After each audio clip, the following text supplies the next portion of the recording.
The heavy oak doors closed behind me, sealing in the familiar hum of overlapping voices and clinking glasses.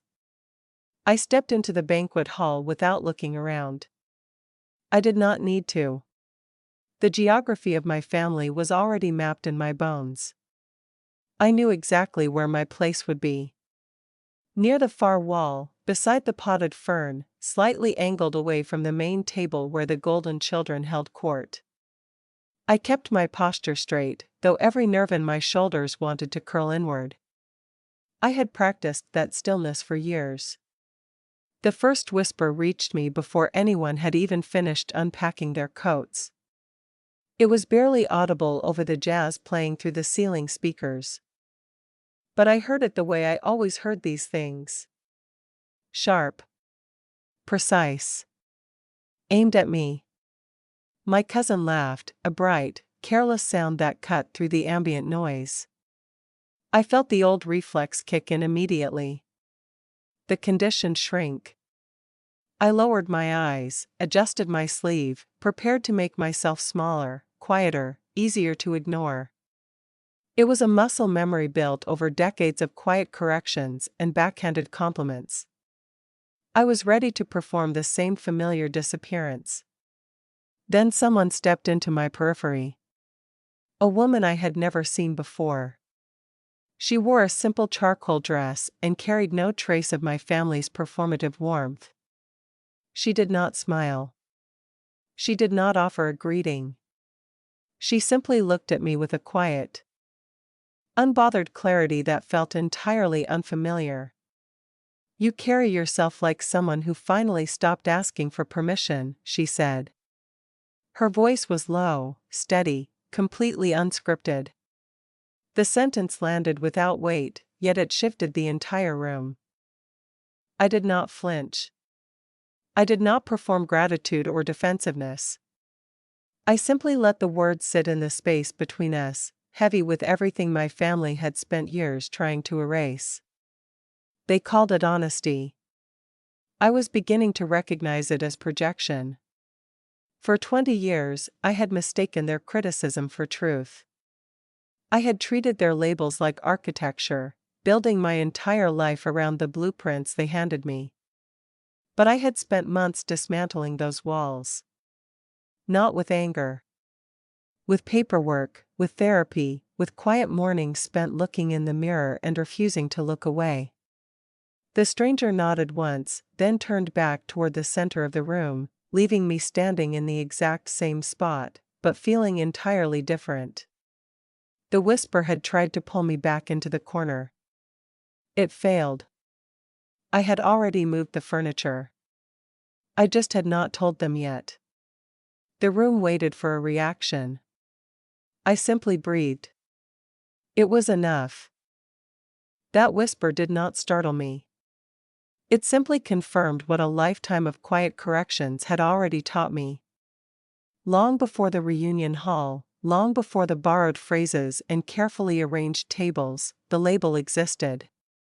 It was never delivered as a single blow. It was administered in drops.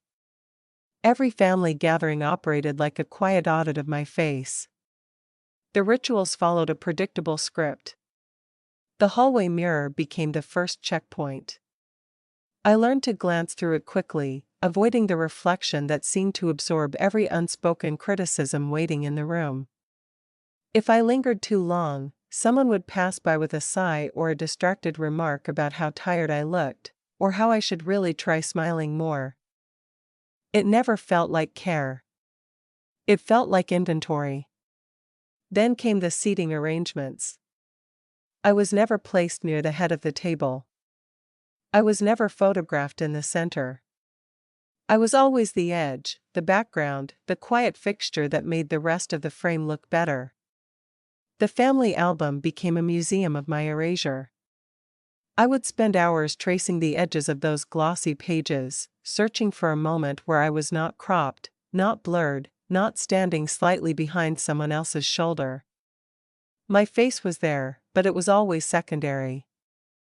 Always waiting for someone else to take up space. When I finally asked my mother why I was never in the center of the holiday photos, she did not raise her voice. She simply adjusted her napkin and said we value personality over looks. It was meant to be a comfort. Over time, I recognized it for what it actually was. A dismissal wrapped in kindness. A way to hand me a consolation prize while keeping the real validation firmly out of reach. They never called me unkindly. They never used cruel words. That was the most exhausting part. They weaponized politeness. They used backhanded compliments like quiet scalpels. You have such a lovely voice, even if your features are so striking. You really do not need makeup to carry a room. You are the most interesting person at every table, which is good, because faces fade anyway. Each sentence landed softly, but the cumulative weight was heavy. I learned to smile through the erosion. I learned to nod when they praised my humor while ignoring my presence. I learned to equate love with conditional approval, assuming that if I just worked harder on my wit, my warmth, my usefulness, maybe the reflection would finally match their expectations. It never did. The standard was not about me. It was about their comfort. They needed someone to look down on so they could feel elevated. They needed a hierarchy to manage their own quiet insecurities. I became the foundation for their vanity. I spent years trying to polish a surface they refused to acknowledge. I practiced different expressions, adjusted my posture, changed my style, hoping to finally clear the invisible quota they had set without ever writing it down. But the quota did not exist for me to meet. It existed for them to maintain. The erosion was never loud. It was administrative. A glance here. A seated arrangement there. A carefully worded compliment that actually meant distance. I kept a notebook hidden beneath my mattress, documenting every altered photo, every skipped introduction, every time my name was pronounced with that subtle hesitation that suggested disappointment. The entries were not meant for anyone else. They were maps. Proof that the pattern was deliberate, not accidental. Proof that I was not imagining the distance. I read those pages on quiet nights, learning to separate their narrative from my reflection. The more I wrote, the less their words felt like verdicts. They felt like data. And data can be analyzed, not internalized. I stopped fighting it when I realized the battle was rigged. They were not trying to fix me. They were trying to manage me. And management does not require love. It only requires compliance. I kept the family album on a high shelf. I stopped checking the hallway mirror before walks into crowded rooms. I began to understand that their gaze was not a verdict. It was just a habit. Habits can be outgrown. I simply stopped participating. The shift did not arrive as a sudden revelation. It came on an ordinary Tuesday morning, quiet and unannounced. I stood in front of the bathroom mirror, waiting for the usual wave of self-correction. For years, that reflection had been a courtroom. I would scan my face, looking for flaws that needed fixing, measuring myself against an invisible standard I had inherited but never chose. I expected the old familiar tension. I expected the urge to tilt my head, soften my shoulders, or pull the hair back further to hide the parts one had been taught to apologize for. Instead, nothing moved. I simply looked.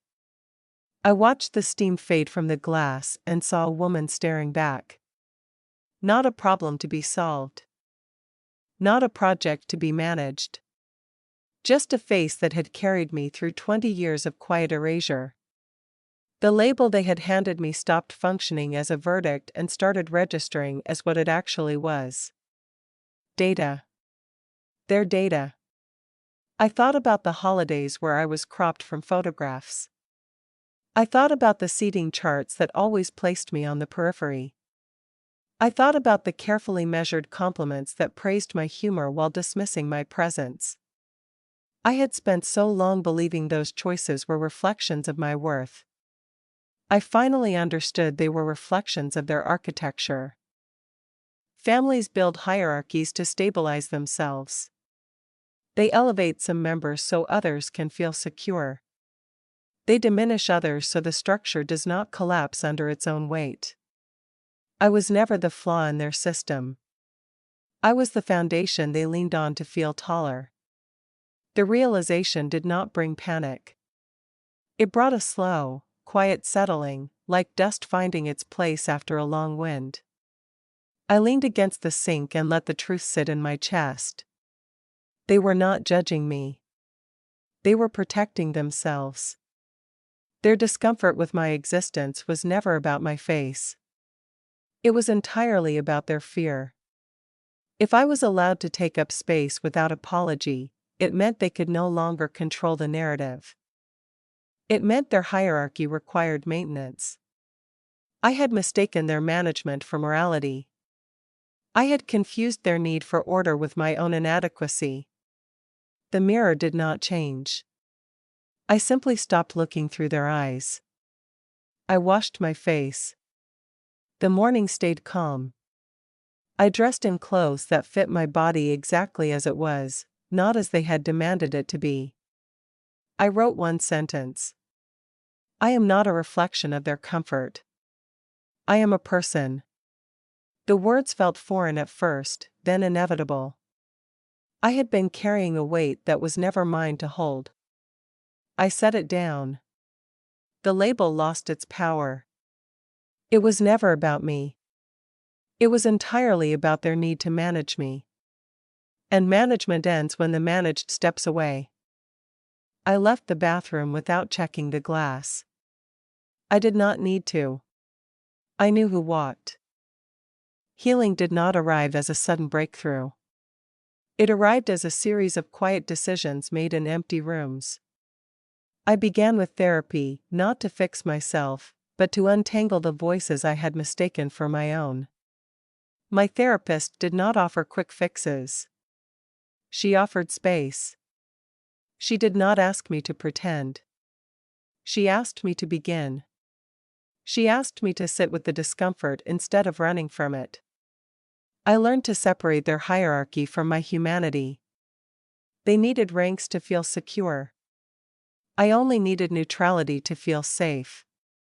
I started keeping a journal, not to vent, but to document the shift. Each entry began with the same question. How do I feel to myself today? The metric changed everything. For years, I had measured my worth against their invisible yardstick. Now, I measured it against my own peace.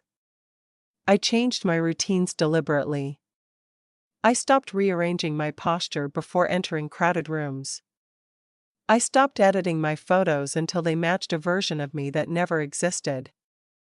I bought clothes that fit my actual body, not the silhouette they had prescribed. I built a life where I was evaluated by my presence, my competence, and my boundaries. My work became a mirror of that shift. I earned respect through consistency, not compliance. I learned to say no without apologizing. I learned to hold eye contact without flinching. I practiced stillness until it felt like strength instead of surrender. Their world continued to spin in noise. Family group chats filled with carefully curated performances, holiday calls loaded with expectation, quiet judgments disguised as advice. I watched it all from a distance, no longer participating, no longer resisting. I simply observed. Their need for hierarchy never faded. It only grew louder when they realized I was no longer feeding it. I stopped trying to explain my absence. I stopped defending my boundaries. I let the silence do the work. The contrast between their chaos and my calm became my anchor. They measured worth in visibility. I measured it in stability. They built their lives on comparison. I built mine on clarity. I did not hate them for what they did. I simply outgrew the architecture they tried to force on me. The journal filled slowly, page by careful page. Each entry marked a boundary held, a reflex unlearned, a quiet morning spent choosing myself without guilt. I was not waiting for their approval. I was building my own foundation. The work was steady, unglamorous, and entirely necessary. I did not rush it. I did not perform it. When the invitation to the reunion finally arrived, I did not panic. I did not rehearse apologies. I simply packed my bag, checked my journal one last time, and stepped into the car. I was ready. Not because I had found something new to prove, but because I had finally stopped trying to disappear. The quiet work was complete. I just needed to walk into the room. The reunion began exactly as it always did. People moved through the space like pieces on a board, settling into familiar positions. I stood near the entrance, watching the old geometry unfold. My mother took the center table. My brother claimed the chair beside her. The golden children arranged themselves in a careful arc, laughing at inside jokes that required years of participation to understand. I felt the old pull immediately. The quiet instinct to step back, to lower my voice, to make room for the hierarchy that had dictated my childhood.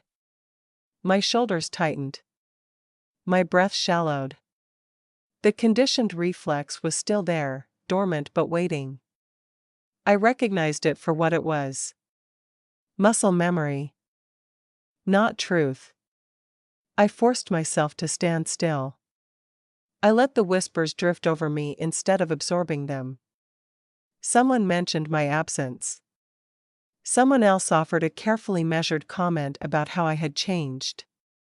I did not flinch. I watched the room breathe around me. The stranger from earlier reappeared near the coffee station.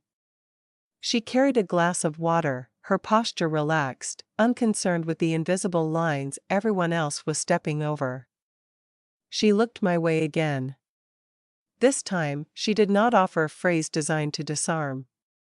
She simply asked what I did for a living. The question was ordinary. That was precisely why it worked.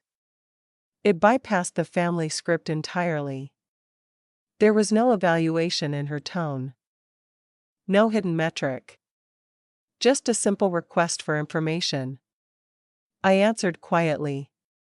I explained my work without adding qualifiers, without shrinking my achievements to fit a smaller frame. She nodded, thanked me, and moved on. No praise. No correction. Just recognition. The interaction took less than 30 seconds. Yet it shifted the atmosphere around me. I realized I had just spoken about myself without bracing for impact. I had offered my truth without apologizing for taking up space. The family dynamics continued around us, loud and rehearsed, but they no longer felt like gravity. They felt like background noise. I felt the old urge to perform, to smooth things over, to earn my place through careful compliance. I acknowledged it, then let it pass. I had spent years treating their gaze like a verdict. I was finally learning to treat it like weather. It could be stormy. It could be cold. But it did not get to dictate my temperature. The tension in my chest loosened. I was not here to prove anything. I was here to observe. The shift was not dramatic. It was simply the quiet moment I stopped waiting for them to hand me permission. I adjusted my posture. I let my shoulders drop. I took one slow breath. The room had not changed. I had. That was enough to carry me forward. The stranger lingered near the edge of the table, watching the room with the same quiet detachment she had shown earlier. My mother's voice carried across the space, loud and performative, stitching together the familiar narrative. She was describing how I had always been difficult to photograph, how I never quite knew how to pose, how I preferred the background. The words landed with practiced ease, met with polite nods and careful laughter. I did not correct her. I did not defend myself. I simply let the sentence hang in the air, unanchored. The stranger turned toward me again. This time, her gaze was steady, stripped of expectation. "You do not look like someone who needs their approval," she said. Her voice was low, certain. I felt the old impulse rise, the urge to deflect, to downplay, to offer some rehearsed modesty that would keep the peace. I swallowed it. I met her eyes and answered with quiet precision. "I stopped needing it years ago." The words felt solid in my mouth, grounded in months of journal entries, therapy sessions, and mornings spent refusing to apologize for my own reflection. I did not raise my voice. I did not turn toward the table. I simply stated the truth as if it were weather. Around us, the family's rhythm faltered. The narrative they had relied on for decades required participation. It needed hesitation, defensiveness, the quiet shuffle of someone trying to earn a seat at the table. I offered none of it. My mother's smile tightened. My brother shifted in his chair, suddenly aware of the space I was occupying without asking for permission. The hierarchy trembled, not because I attacked it, but because I stopped feeding it. I looked at the stranger and added one more sentence, measured and final. "You can keep your label." I already outgrew it. The statement did not demand attention. It simply closed a door that had been left open too long. No one argued. No one laughed it off. The room absorbed the words, heavy and unyielding. I felt the emotional release settle in my chest, quiet and complete. It was not triumph. It was relief. The kind that arrives when you finally stop fighting a ghost. I had spent years trying to convince them that I was enough. Now, I only needed to know that I believed it. The stranger nodded once, a silent acknowledgement, then stepped back into the crowd. I did not watch her leave. I stood in the exact same spot, breathing evenly, shoulders relaxed, face unguarded. The old expectations dissipated. They had nothing left to pull against. I had finally become invisible to their script, and for the first time, that felt like freedom. I felt the weight of 20 years of quiet shrinking finally lift from my shoulders. The silence that followed was not empty. Leaving felt less like walking away and more like stepping into clearer air. I had spent years mistaking their judgment for truth. I believed love required fitting into a mold they carved for someone else. Real worth never demands shrinking. It asks for presence. The label they handed me was never a mirror. It was a shield they used to manage their own quiet insecurities. I finally understood that appearance is just the surface. The foundation is built on how you treat yourself when no one is watching. I stopped trying to prove I belonged in a room that only valued my absence. I stopped trading my peace for their approval. The family dynamic will always run on hierarchy. Someone will always be elevated so others can feel secure. I no longer need to be part of that architecture. I chose neutrality over competition. I chose clarity over performance. When I finally stepped out of that banquet hall, the heavy doors clicked shut behind me. The noise faded. The whispers lost their shape. The quiet that followed was not empty. It carried the weight of someone who finally stopped carrying other people's definitions. I did not look back. I simply walked forward, breathing steadily, letting the night air settle over my shoulders. The room that used to define me stayed exactly where it belonged. Behind me, forever. There is a profound freedom in realizing that you do not have to fix what was never broken in the first place. You only have to stop handing the blueprint to people who do not know how to read it. What's one label you've been carrying that no longer belongs to you? Write it down. Keep it close by. Let it sit on the table where it came from. The rest will quietly follow you.